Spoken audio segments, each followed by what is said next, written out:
में जय वाल्मीकि।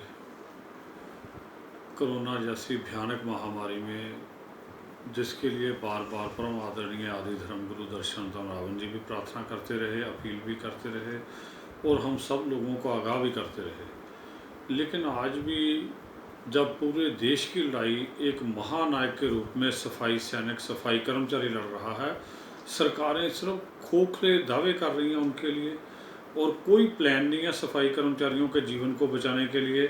और जो काम सफाई कर्मचारी कर रहा है उस काम के लिए कोई अच्छे शब्द भी नहीं है। यहाँ पंजाब सरकार या पंजाब के अलावा जितनी स्टेटों की सरकारों ने पिछले दिनों में घोषणाएं की थी कि हम 50 लाख का, 1 करोड़ का, 20 लाख का, 40 लाख का इंश्योरेंस कर रहे हैं, मुझे दुख हो रहा कहते हुए कि आज की डेट तक कोई नोटिफिकेशन नहीं हुआ।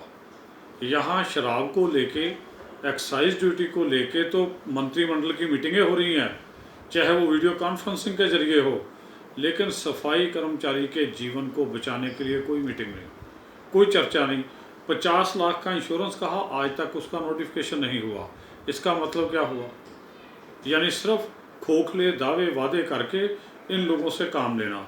और उससे भी दुख की बात यह है कि जहाँ जहाँ भी क्वारंटीन के लिए पेशेंट्स को रखा जा रहा है, वहाँ जिन सफाई कर्मचारियों को भर्ती किया जा रहा है सरकार की ओर से, प्रशासन की ओर से, उन्हें सिर्फ 3 महीने के लिए अपॉइंटमेंट उनकी हो रही है कि डीसी रेट की आपको सैलरी देंगे 3 महीने के लिए।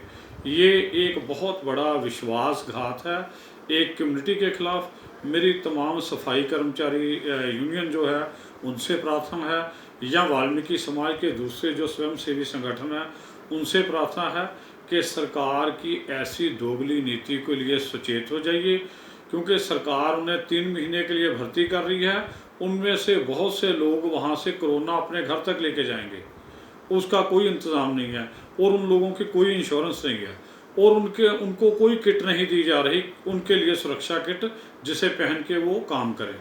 और यहाँ तक और शर्मनाक बात हुई कि एक NGO है खालसा एड सोसाइटी, उन्होंने पिछले दिनों पंजाब के कई शहरों में, लुधियाना में भी प्रशासन को सफाई कर्मचारियों के लिए और जो मीडिया के साथी है, प्रेस रिपोर्टर है, उनके लिए उन्होंने स्पेशल किटें दी, सुरक्षा किट। लेकिन आज की डेट तक किसी सफाई कर्मचारी को वो किट नहीं दी गई। उन किटों का भी नहीं पता कहाँ है। जब से ये कोरोना शुरू हुआ, लॉकडाउन हुआ मार्च से लेके ये मई आधा लगभग हो रहा, आज तक की डेट में सिर्फ एक बार सफाई कर्मचारियों को ग्लव्स दिए थे, वो भी फट चुके हैं। जिन लोगों को इन्होंने सैनिटाइज करने के लिए वो स्प्रे दिए, वो स्किन प्रॉब्लम होगी कईयों को, उनको कोई ट्रीटमेंट नहीं मिल रही। और मेरी प्रार्थना है ऐसे समय में कि जब डॉक्टरों ने और नर्सों ने अपने काम की वैल्यू ना होते हुए एक बार स्ट्राइक का, धरने का रास्ता अपनाया था, पंजाब सरकार या देश की अलग अलग सरकारों के ऐसे सफाई कर्मचारियों के प्रति इन घटिया नीतियों से तंग आके कहीं सफाई कर्मचारी यूनियन संगठन या वाल्मीकि समाज के संगठन भी ये सोचने के लिए मजबूर ना हो जाएं कि अगर हमने अपने आप को सुरक्षित रखना है तो हमें इस काम से अपने आप को अलग करना पड़ेगा। इसलिए सरकारों से ये अपील भी है, प्रार्थना भी है और माननीय सुप्रीम कोर्ट से भी प्रार्थना है कि सफाई कर्मचारी जो देश को बचाने के लिए अपने जीवन को दांव पे लगाता है, उसके लिए गंभीर होइए और सरकारों को निर्देश दीजिए कि सफाई कर्मचारी के साथ ईमानदारी रखी जाए। और ऐसे समय में जब कोई बहुत ज़्यादा कूड़ा करकट नहीं इकट्ठा हो रहा तो कम से कम सफाई कर्मचारी महिलाओं को ड्यूटी से छुट्टी दे देनी चाहिए। और जिस घर से 2 सफाई कर्मचारी हैं उस घर से भी सिर्फ एक आदमी को ड्यूटी पे लेना चाहिए ताकि उनका घर, उनके बाकी लोग सुरक्षित रहें।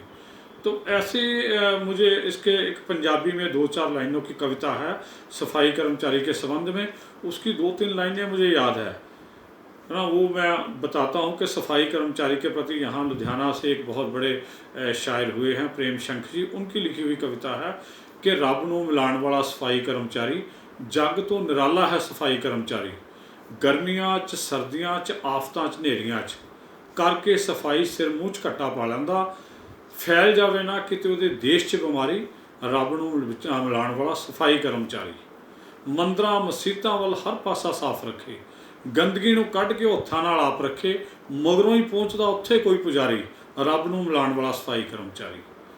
ਜਿੱਥੇ ਹੈ ਸਫਾਈ ਵੀਰੋ ਉੱਥੇ ਹੀ ਖੁਦਾਈ ਹੈ। ਵੇਦ ਸ਼ਾਸਤਰਾਂ ਨੇ ਗੱਲ ਇਹੋ ਹੀ ਬਤਾਈ ਹੈ। ਭਾਵੇਂ ਹੋਵੇ ਰਾਧਾ ਸੁਆਮੀ, ਭਾਵੇਂ ਨਿਰੰਕਾਰੀ, रब ਨੂੰ मिलाने वाला सफाई कर्मचारी। तो इस सफाई कर्मचारी के प्रति कृपया अपनी निष्ठा और ईमानदारी को रखें, ताकि सच में हम सब लोग मिलकर देश को बचा सकें। बहुत बहुत धन्यवाद। जय वाल्मीकि, जय भीम।